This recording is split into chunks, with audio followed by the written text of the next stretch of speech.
Good evening, everyone who watched this video.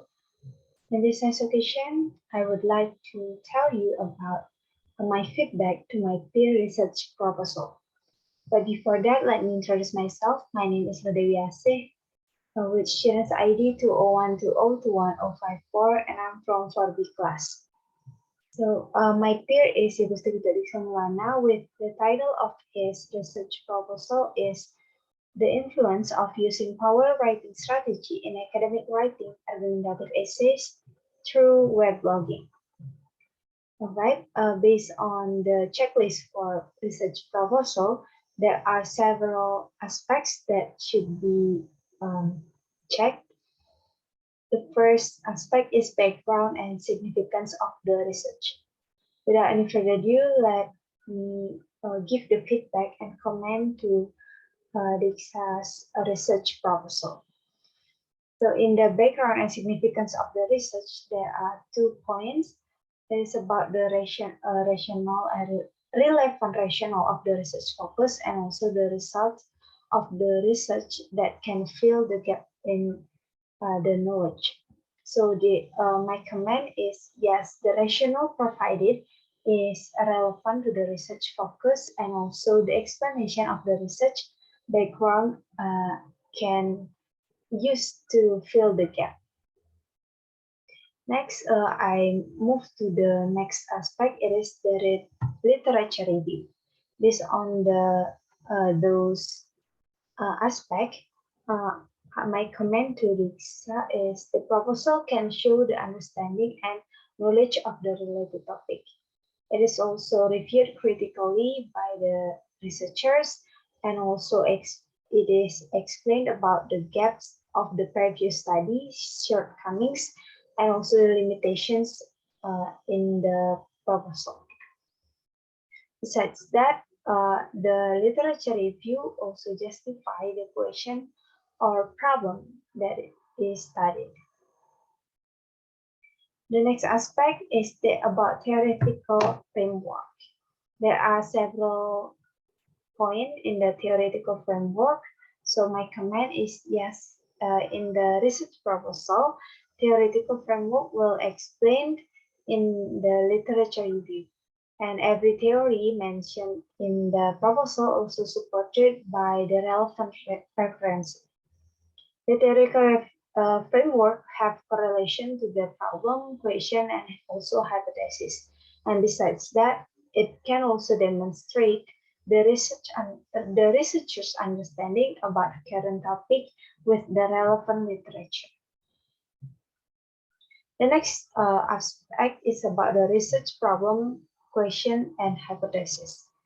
So based on the research proposal, there is limitation of the research mentioned in the proposal and it is clearly framed the research. It is also logic and possible to be researched, and then the hypothesis and also the question have possibility to be answered by conducting this research. And also there are several another point that and in the research proposal it provides those several points. Next, I will move to the methodology or the rationale for the research method. So based on the proposal, the researchers already choose the appropriate methodology to conduct the study. So they choose quasi-experimental research to conduct the study because there are two class that will be used. First is experimental group and also the control group. That's about the methodology. I move to the research and data gathering procedures. So there are some points in here. I will explain in briefly. So it is a well organized and explained clearly. I advise that the researcher can explain more about this to avoid misunderstanding. And also this proposal is not include the research timeline. Therefore, there is no explanation about the schedule to conduct the study. So for the revision, you can add the research schedule. Next, I will explain the data description and preparation. So in the data description and preparation, Risa didn't mention about the schedule of the research, therefore it needs to be added. And then the next aspect is about the resources required. So about the resources that is required in the study, the researchers not mention it directly. Therefore, we cannot see from the research proposal. The next one is data analysis. So in the data analysis, the proposal include the method used to analyze the data, and also I have a suggestion. So you can make the more specific explanation about the research method. And next one about the ethical consideration. So the research proposal doesn't discuss about the obstacle of difficulties that might happen, and also in the research proposal didn't discuss about the potential risks that might be happen, but the benefits is already mentioned. The research proposal does not discuss the maintenance of the subject responses directly.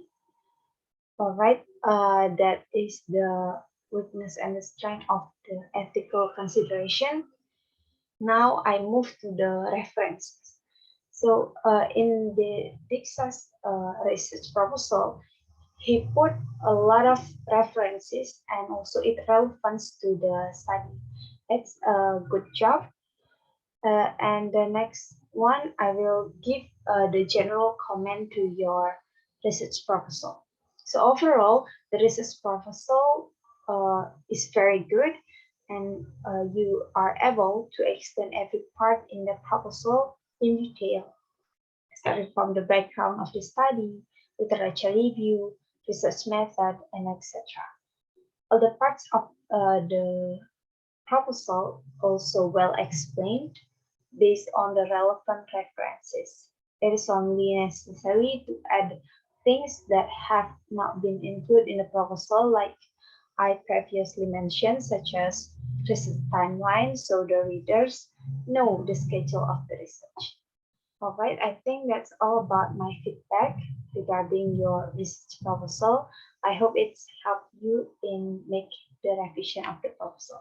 Thank you so much for your nice attention. Have a great day.